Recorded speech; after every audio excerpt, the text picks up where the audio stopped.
We're at Horizons Restaurant at the CN Tower, and this fine vision of a woman I'm here with is LaRocque. How you doing? You want to, as people are going to listen to us break down UFC 129, give them a little taste about who you are and how they can find out more about you. Hey, what's up? My name is Karine LaRocque, and I work for Argue All Day. So if you want to check it out, it's www.argueallday.com, and yeah, we talk about MMA and all kinds of sports on there, so check it out. All right, and right now we're going to break things down and start off with the two championship matches happening right here, UFC 129 in Toronto, Ontario, for the first time ever, a major MMA, I'll say the first time ever, a major MMA event. We all know that even if some other organizations started off here first, it was because of this event right here, UFC 129.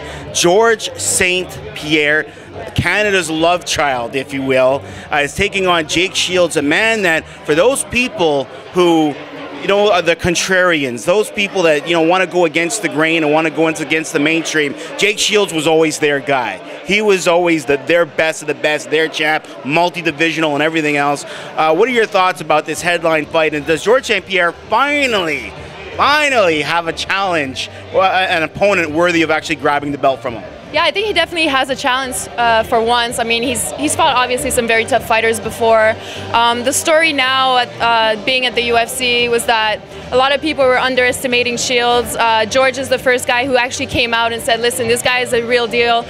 He's won, I mean, he hasn't lost for the past 6 years. He's fought some really tough guys, has held belts in other divisions. So yeah, it's a really tough one for George. A lot of people also say that if the fight goes to the ground, then Shields has a pretty good shot because of his submission skills.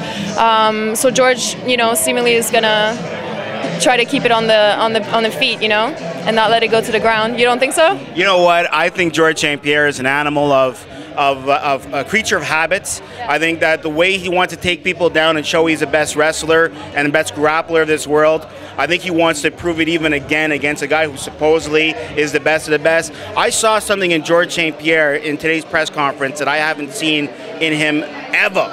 I'm talking about, he's excited. He's got a guy right now that finally, Dan Hardy, who, all these other guys before where they did like these prime times, you saw it. Yes, I trained like I never trained before, and this is my toughest opponent. The best GSP you've ever seen. Yeah, but you saw him kind of roll his eyes like, yes. Now when he says it, you see the difference in him. Like he means it. Like he's passionate about it. He's ready to go. And I think Jake Shields. We're talking about any woman that gets with like any woman that gets with me. We're talking about Jake Shields biting off more than they can chew. I don't know how you follow up that. I don't know. Okay, how about just a prediction? I'll go with GSP. I'll definitely go with GSP. I think that he still has it in him, that he wants to get that finish. So I think he's going to have a really hard time. I think it's going to be a really tough fight, but it's going to be a good stepping stone for George towards Anderson Silva, if there is such a fight coming up. I think that having that kind of really, really high quality fighter and opponent is going to be a good, not exercise, I wouldn't say that, but it's definitely going to be a good fight for him to test his skills at that level, to make sure that he's ready for a bigger guy like Silva. So GSP, I don't know, unanimous decision. Yeah, it's going to go the full 5 rounds. Does he finally lose a round, though? I'd say yes. There you go. What do you say? You know what? And I think that's the only competition in this fight for Jake Shields.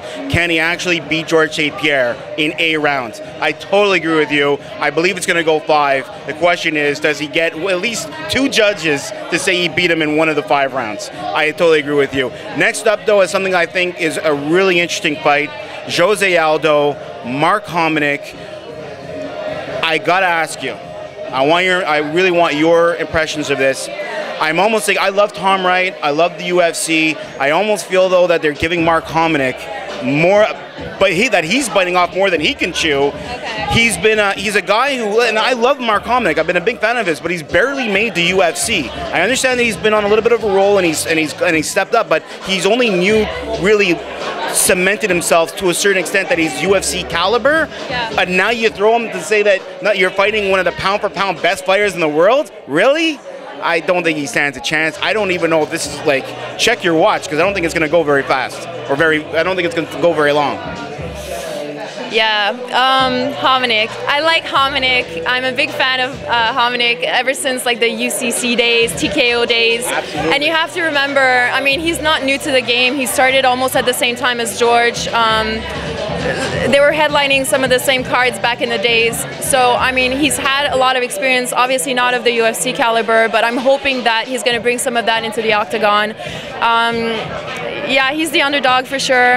I've heard that he does have some chances. Some people are actually giving him a win on this one. However, Jose That's his mom. That's his mom, right? Yeah, I spoke to his mom. No, and Jose Aldo is just like too big of a deal, I think, at this point for Hominick. But I think that Hominick is going to take a lot out of this fight, not only learning about himself, but also about the whole UFC experience. And I think the fans are going to, see what Hominick is about, and that's a good thing for him. All right, that's K-Rock. She knows what the heck she's talking about. And, knowing what they're talking about is two people that have been longtime veterans.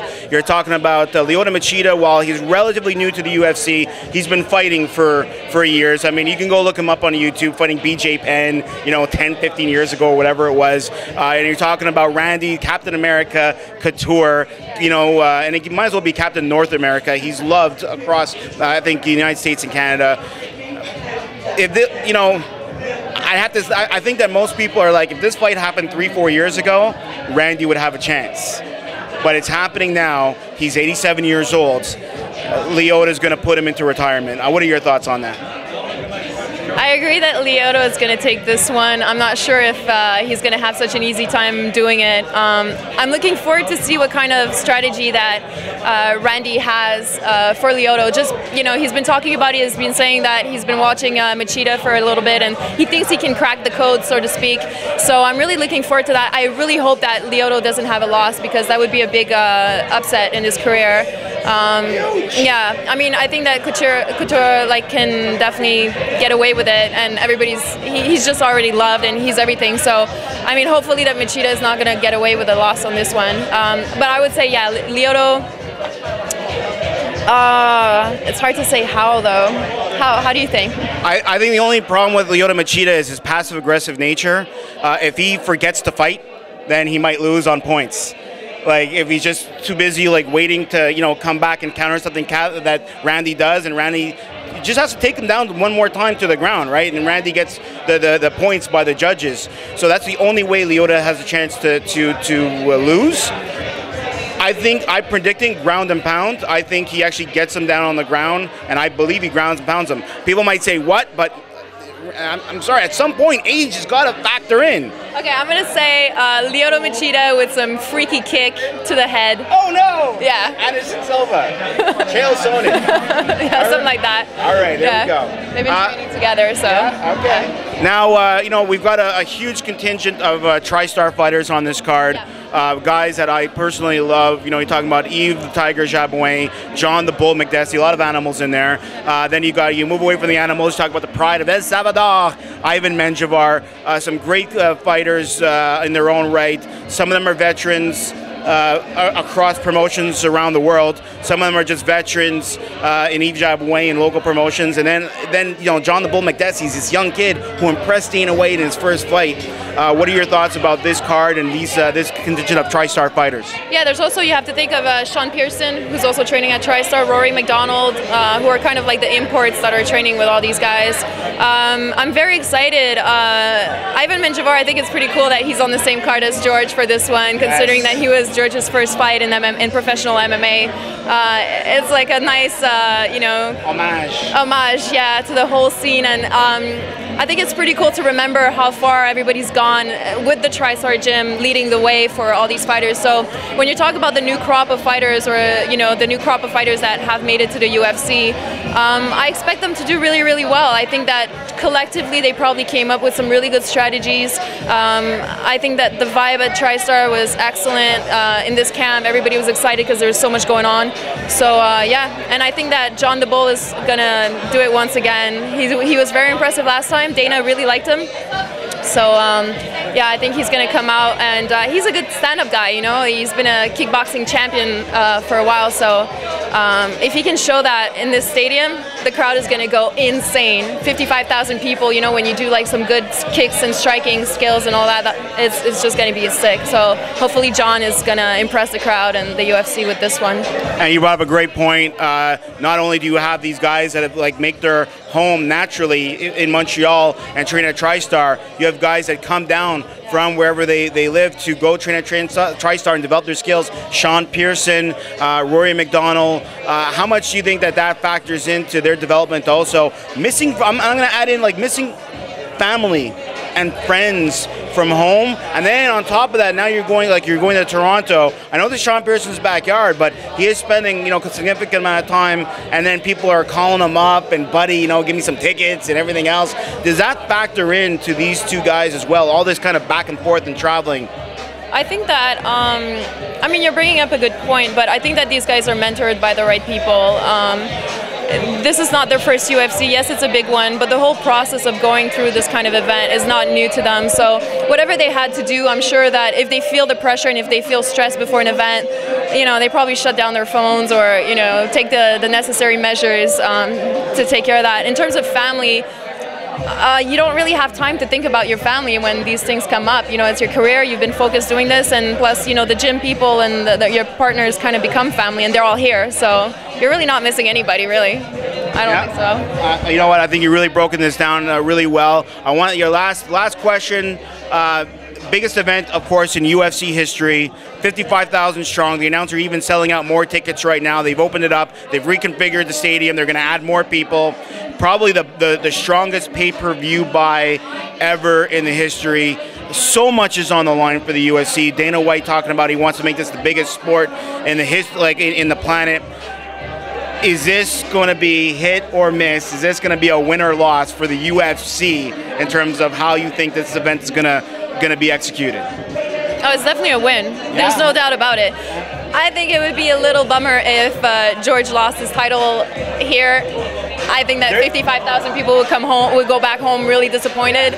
I mean, it has to end on a good note. It's like a movie, you know. Like sometimes it's good if it has like a surprise ending, but this time around, I don't think people are expecting surprises. They want to have the happy ending and the after parties and all that good stuff. So I think that would be the only way that it would be a bummer. But at the same time, it's a win no matter what for the UFC. It's a huge event. It's a huge accomplishment for everybody working in the UFC too. It's kind of a small team, you know, and it's a small industry, I would say, and it's a huge accomplishment. The next step would be the MGM.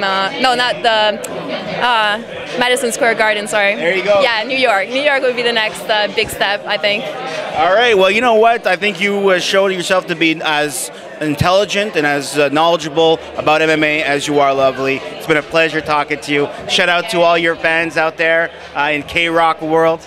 Yeah, shout out to everybody. What's up? What's up? So that's K-Rock here with the franchise, Fight World for TV. We want to thank you all, and of course, keep listening, keep watching tons more videos on UFC Week here in Toronto.